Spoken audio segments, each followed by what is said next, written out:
ரொம்ப அவசரமா உச்சா வருது. இங்க எங்க போறது? டேய், ஒண்ணுக்கு வருதுன்னு கத்துறேன். எவனாவது ஒருத்தன் வாயை திறக்கலாம்ல?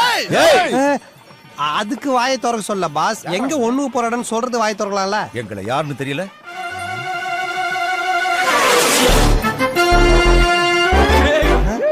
இவங்களை யாரும் தெரியல. சின்ன வயசுல நம்மளோட ரேஸ்ல தோத்த பசங்க இல்லடா, நீங்க ஃப்ராடுத்தனம் பண்ணி தோக்கடிச்ச பசங்க. சரி, இப்ப அதுக்கு என்ன? நீங்க மறுபடியும் எங்க கூட ரேஸ் ஓடணும். 15 வருஷத்துக்கு முன்னாடி எங்க நெஞ்சில ஏற்பட்ட காயம் இன்னும் ஆகல. 15 வருஷமா ஆறலையா?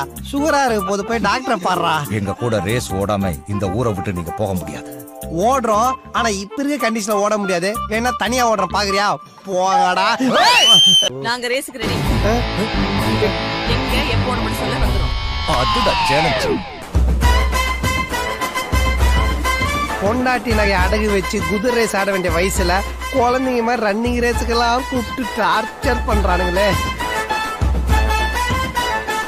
அதுவும் பேனர்லாம் பாத்தியா? பவர் ஸ்டாரே மிஞ்சிட்டானுங்கப்பா. மாப்ள, நீ ஜெயிச்சு ஊர் மானத்தை காப்பாத்துற. இந்த மாம இல்லப்ப சாமிக்கு 21 கடை வெட்டறமியா? அதுக்கு பதில் இவங்க 4 பேரை வெட்டினா ஊராவது உருப்படும். இந்த தடவை எங்க வெற்றி ஊருக்கே தெரியணுங்கிறதுக்காக தான் ஊருக்குள்ள ரேஸ் ஓட போறோம். ஏன் பாஸ், இந்த போட்டி நம்ம நாளைக்கு வச்சுக்கலாமா? பயமா இருக்கா? இல்ல, நைட்டு ஃபுல்லா கண்ணு மூச்சு பேனர்லாம் கட்டிருக்கீங்களே, டயர்டா இருப்பீங்க, தான் நாளைக்கு வச்சுக்கலாமா? போடா. இப்பொழுது துவங்க இருக்கும் தொடர் ஓட்டத்தின் விதிமுறைகளாக ஊரை சுற்றியுள்ள 4 தெருக்களை மட்டும்தான் ஓட்டப்பந்தய வீரர்கள் சுற்றி வர வேண்டும். எந்த அணி முதலில் வருகிறதோ அந்த அணிதான் வெற்றி பெற்றதாக அறிவிக்கப்படும். ஊர் மக்களும் நண்பர்களும் என்னடா பாக்குற? சின்ன வயசுல பண்ண மாதிரி கண்ணாடியை தட்டி விடலான்னு நினைக்கிறியா? அதெல்லாம் இந்த தடவை நடக்காது. கயிறு கட்டி டைட்டா போட்டிருக்கேன். பைனாகுலர் கண்ணா, லேச ஒழுங்கா கட்டுறா.